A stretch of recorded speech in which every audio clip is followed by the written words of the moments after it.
Assalamualaikum warahmatullahi wabarakatuh. Perkenalkan, nama saya Sylvia Cianing Meulan. Di sini saya akan memaparkan materi mengenai pendidikan Islam di Indonesia. Semoga bermanfaat. See you. Sejarah pendidikan Islam di Indonesia memiliki akar yang kuat dan telah berkembang sejak kedatangan Islam di wilayah ini. Yang pertama mengenai awal penyebaran Islam.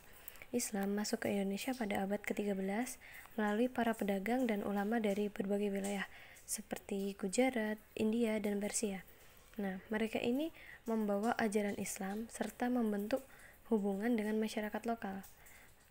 Pada masa ini, pendidikan Islam berlangsung melalui lembaga-lembaga keagamaan seperti pesantren dan majelis ilmu keagamaan.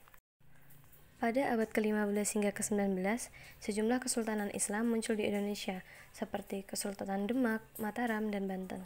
Di bawah pemerintahan kesultanan ini, pendidikan Islam sangat berkembang secara pesat. Pendidikan Islam ini berfokus kepada pengajaran Al-Quran, hadis, fikih, tafsir, dan bahasa Arab.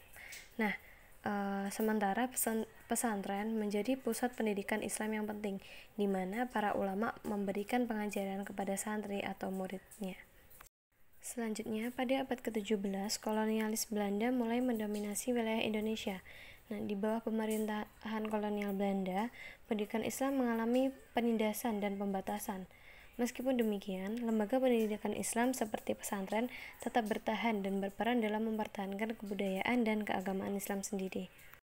Pendidikan Islam memainkan peranan penting dalam perjuangan kemerdekaan Indonesia. Ulama dan pesantren ini juga terlibat dalam gerakan nasionalis dan berperan dalam menggalang dukungan untuk kemerdekaan Indonesia. Setelah kemerdekaan Indonesia pada tahun 1945, pemerintahan Indonesia mengakui pentingnya pendidikan Islam. Maka pada tahun 1950 dibentuklah DEPAK yang bertanggung jawab atas pendidikan agama Islam di Indonesia. Pendidikan Islam diintegrasikan dengan sistem pendidikan nasional dan lembaga-lembaga pendidikan Islam seperti pesantren, dan pesantren tersebut diberi dukungan dan pengakuan secara resmi. Selanjutnya, pada era modern, pendidikan Islam terus berkembang di Indonesia.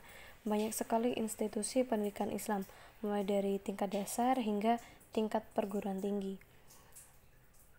Kurikulum pendidikan Islam telah diperluas untuk mencakup berbagai disiplin ilmu, seperti ilmu sosial, ilmu alam, dan teknologi. Pendidikan Islam juga semakin terbuka bagi perempuan dengan banyaknya pesantren khusus untuk perempuan. Dengan demikian, sejarah pendidikan Islam di Indonesia mencerminkan peran pentingnya Islam dan budaya, identitas, dan perkembangan pendidikan di negara ini. Lembaga pendidikan merupakan salah satu faktor terpenting dalam perkembangan, dinamika, dan kemajuan Islam di Indonesia. Sejak tahap awal Islamisasi besar-besaran di Nusantara pada akhir abad ke-12 dan seterusnya, berbagai lembaga pendidikan dari yang tradisional hingga yang modern telah memberikan kontribusi besar bagi kemajuan masyarakat Muslim Indonesia. Ada lembaga pendidikan Islam tradisional yang masih ada sampai sekarang, yaitu pesantren, pondok, surau, dayah, dan madrasah, sebagian besar dengan fasilitas asrama, dan mereka memiliki akar yang kuat dalam sejarah Islam di Indonesia. Pesantren dan madrasah memiliki sejarah yang panjang di Indonesia, dan perkembangannya telah melalui beberapa tahap dalam zaman dahulu.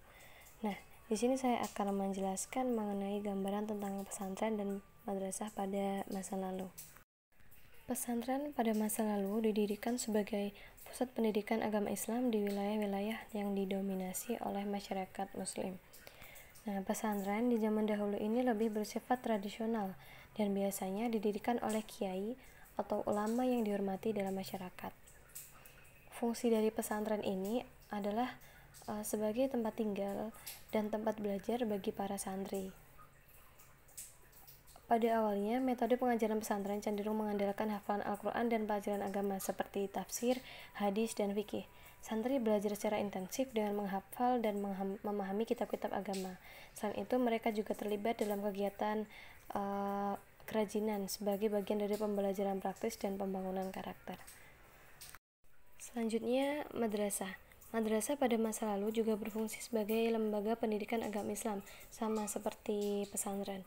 Namun, pada awalnya madrasah ini lebih berfokus pada pengajaran bahasa Arab, ilmu keislaman, dan pengetahuan agama. Madrasah di zaman dahulu umumnya terbatas pada tingkat pendidikan dasar dan tingkat menengah. Baik pesantren maupun madrasah pada masa lalu memiliki peran yang sangat penting dalam menjaga keberlanjutan pendidikan Islam dan menyebarkan nilai-nilai agama di kalangan masyarakat. Melalui lembaga-lembaga ini, pengetahuan agama dan tradisi keislaman dapat dipertahankan dan ditransmisikan dari generasi ke generasi. Transformasi pendidikan Islam dari pesantren ke madrasah di Indonesia merupakan perkembangan yang menarik yang mencerminkan perubahan lanskap pendidikan dan integrasi pendidikan Islam ke dalam sistem pendidikan nasional. Nah, berikut ini merupakan gambaran-gambaran mengenai sistem transformasi tersebut. Yang pertama yaitu mengenai pesantren. Pesantren di sini merupakan sekolah pondok tradisional yang memiliki sejarah panjang di Indonesia. Nah, pendekatan pendidikan yang diterapkan di pesantren ini menekankan hubungan antara guru dengan murid dengan penekanan yang sangat kuat pada bimbingan langsung dari ulama atau ustadz. Kurikulum pesantren berpusat pada mata pelajaran agama dan kemahiran bahasa Arab. Yang kedua, seiring dengan perubahan kebutuhan pendidikan dan tuntutan masyarakat, beberapa pesantren mulai mengintegrasikan mata pelajaran modern ke dalam kurikulum mereka. Hal ini dipengaruhi oleh munculnya sistem pendidikan modern yang diperkenalkan selama masa penjajahan Belanda. Nah, mata pelajaran modern di sini yang dimaksud ini seperti matematika, sains, studi sosial, dan bahasa Indonesia yang secara bertahap dimasukkan bersamaan dengan pelajaran agama. Nah, hal ini bertujuan untuk memberikan pendidikan yang lebih komprehensif dan melengkapi siswa dengan keterampilan yang dapat diterapkan di luar studi agama. Selanjutnya, mengenai pengenalan sistem pendidikan nasional di Indonesia menyebabkan berdirinya madrasah sebagai institusi pendidikan Islam yang formal. Nah, madrasah di sini bertujuan untuk menggabungkan pendidikan Islam dengan kurikulum nasional dan memberikan keseimbangan antara pendidikan agama dan pendidikan sekuler.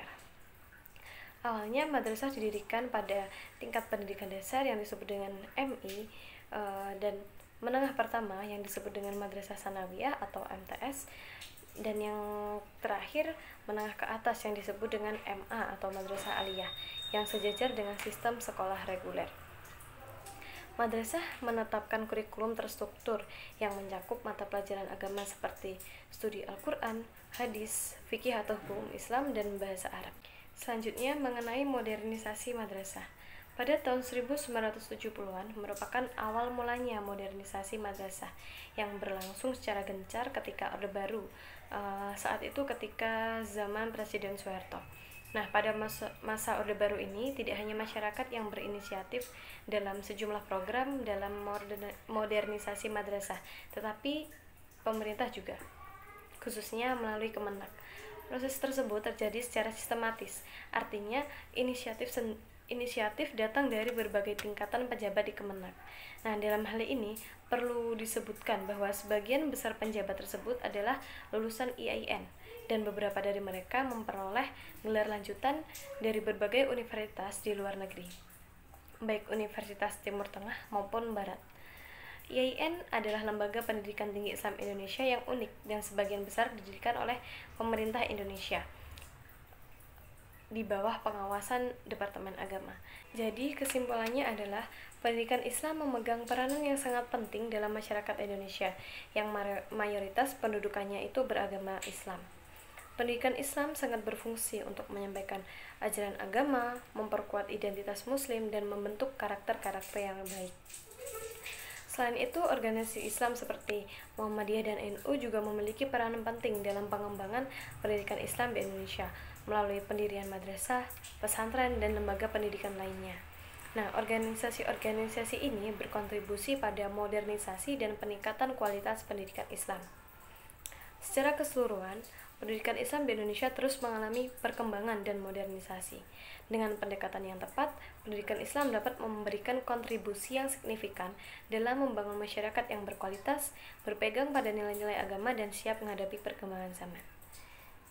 Sekian dari saya, kurang lebihnya saya mohon maaf. Wassalamualaikum warahmatullahi wabarakatuh.